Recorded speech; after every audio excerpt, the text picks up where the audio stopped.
Good afternoon, good afternoon, good afternoon. I just want to share a little something with you guys. I've been off Facebook for a couple of days and going back on today, logging back on just within an hour. It's unbelievable. You wouldn't believe the distractions that come our way. Sometimes we have to deactivate. We have to let loose, cut loose, or get away from some things that can cause us to be distracted as to what God is calling us to do. Facebook, for one, is definitely a distraction. Yes, it can be uplifting and God knows whatever else that it does for y'all. But Facebook is very much a distraction. I'm not against Facebook, not at all. And why I say it's a distraction, because there are things on there that we may stroll and stroll and stroll for hours, and it has nothing to do with where we're going or what God has called us to do. So, yes, I will be logging back off today. It's too much of a distraction. And not saying that somebody's forcing me to watch it, but it's very addictive. So yes, I will be logging back off today. But I just want to share that. My cap is all over. I just want to share that right fast. But I want to talk about the idols, the things that we worship, the things that we put before God, and we may think that it's not an idol. But anything that we put before God, just as I said with the Facebook can also become an idol. Anything that we put before God, I'm talking about job. It doesn't matter what it is. Anything that we put before God becomes our God. So, with that being said, in Romans 1 in 18 through 32, it talks about the unbelief and its consequences. And it also speaks about the things that are actually happening right now within the church, that I see that is happening within the churches and within the world. So it talks about the idleness, like how we idolize certain things or we idolize certain people. And what happens is God allow us to be handed over to those desires. And what handed over mean you have he calls you to have a reprobated mind for these things of the world.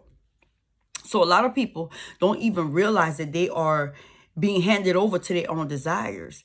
And when that happens, you no longer have the Holy Spirit. You no longer desire the things of God, but you desire the things of the world.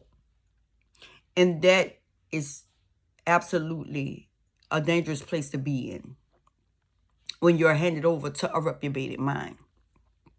As we can see that many pastors, and I'm not talking about a pastor, I'm talking about what I have seen over the course of the past, I want to say a couple of months, maybe 3 to 4, 6 months, that a lot of pastors are doing things according to the world. You do not do things according to the world. You come out of the world. We as people and children of God, we supposed to be separate. We supposed to be set apart, not engaging in what the world got going on or try to bring the world into the church. We can't do that.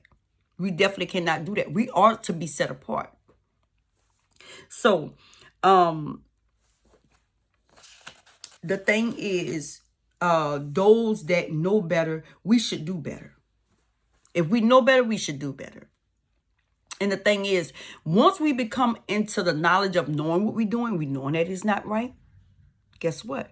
We are held accountable for that. God is going to hold us accountable for that. And guess what? The consequences that comes behind that, I don't even think people really even understand that. Guess what? God is also a God he's a loving God, but he's also a God of consequences. Guess what? How many of you know about the story of Ananias and Sapphira? Lied to the Holy Spirit, supposed to sell everything you had, they land and whatever it was, and lied to the Holy Spirit, lied to the apostles that they gave everything that they collected from their land. And what happened? Both of them dropped dead. God caused both of them to drop dead because they lied to the Holy Spirit.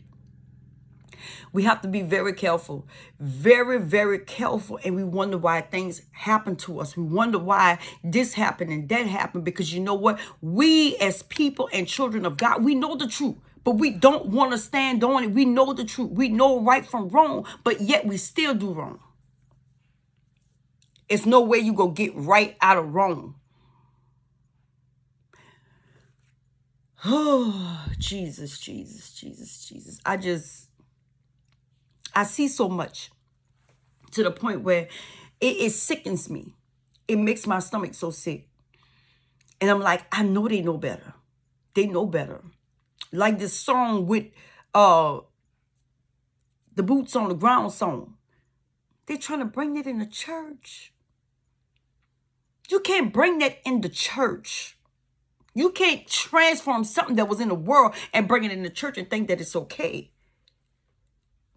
People, please understand that God said he is holy. I'm not pointing a finger at nobody. I'm not saying what you should do, what they should do. I know for a fact that guess what? We cannot bring the things of the world and bring it into the church and expect it to be okay. When these people think that that's okay, something is wrong. Also, leaders.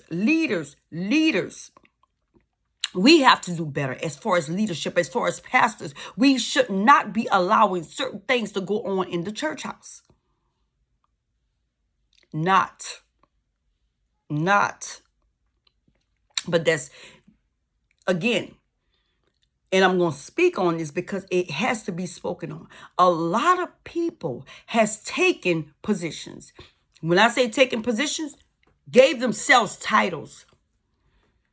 Do you know how dangerous that is to give yourself a title, knowing that, guess what? God didn't give it to you. So if he didn't give it to you, you know what's going to happen? You're going to be operating in that position in your own strength.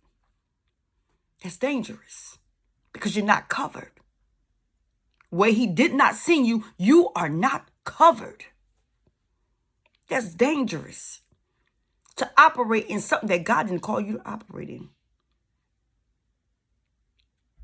We have to use our minds. We have to understand that, guess what? God is not a God that he is going to sit up here and play with you and go along with just because you figure, I don't care if you could preach, sing. It don't matter. I can't even sing. I still sing. It don't matter. He said, give up. I send up my praises. But to get out here and say God said, or get out here and say God gave me. I don't move on when God tell me to do things. I will be honest with y'all. I don't move. I don't move right away. Why I don't move right away? Because guess what, baby? I need to make sure that this is God. I'm not going to tell a person God say, I sit on it. I sit on it for a long time. If God give me a word for somebody, I sit on that word because guess what? I want to make sure that word is of God. And it came from him. Baby, I get that nudging in my back. I know what time it is. I know what time it is. If he give me a word for somebody, I get that nudging in my back. Go. It's time to go. It's time to go. Majority of the times when I have delivered that word, they received it. And I'm not saying they go always receive a word from God. That is from God. Some don't receive it. But it's okay. It's okay. It's okay. And also this walk. Y'all, people don't understand. This walk is not for the weak. Baby, when I tell you, you're going to encounter so much. You're going to encounter so much to the point where you're going to be wondering, is God walking with me? But guess what? He is. He is. We as children of God, baby, see the chosen? You have no idea. People have no idea. Those that are chosen go through so much. So much. But guess what? I can tell you one thing. I know that I am chosen. But guess what? It's not easy. It's not easy. But guess what? As long as I know God is walking with me, and guess what? When I get to the gate, I stand before him. I want to hear well done. I told my children, it doesn't matter. Guess what? If they try to come between me, they got to go. D and Asia got to go, baby. They got to go. Ain't nobody will come between me and God. I don't care who you is. You got to go. And I mean you got to go. Sometimes I get sidetracked in this walk, sidetracked. But I recognize it. I recognize these things. I recognize what's going on. I get sidetracked. But at the end of the day, guess what? I be drawn right back to where I need to be. And that's what I love about God. You know, he going to remind you, but it's up to you still. It's still up to you. Whether you going to allow him to draw you back and you get back focused, or you going to continue to walk and go astray.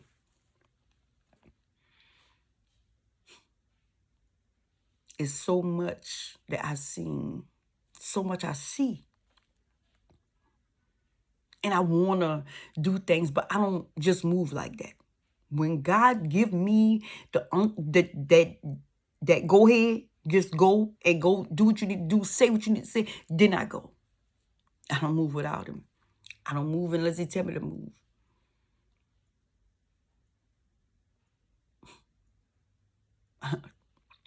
What really gets me is I hear people say, God said, God said, God said. Every day God got a word. Every day God saying this. Every day God saying that. I know, no, God speak like that.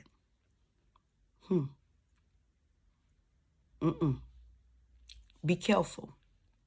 Be careful. Because there are many false teachers, preachers, whatever. They out here. They out here. They out here. And it may sound good, but that don't mean it's something by God. You got to have discernment, especially in this hour. In this time, you need to have discernment. There's a lot of false, how they say it, wolf in sheep clothing. It's a lot. In the beginning, almost, God revealed a lot to me as far as wolf and sheep clothing. A lot of people that when you speak on something and you try to get them to do something, they go behind your back and try to do that thing. But guess what? Only if God created you to do it, only you going to be able to do it. I don't care who try to come behind you and do it.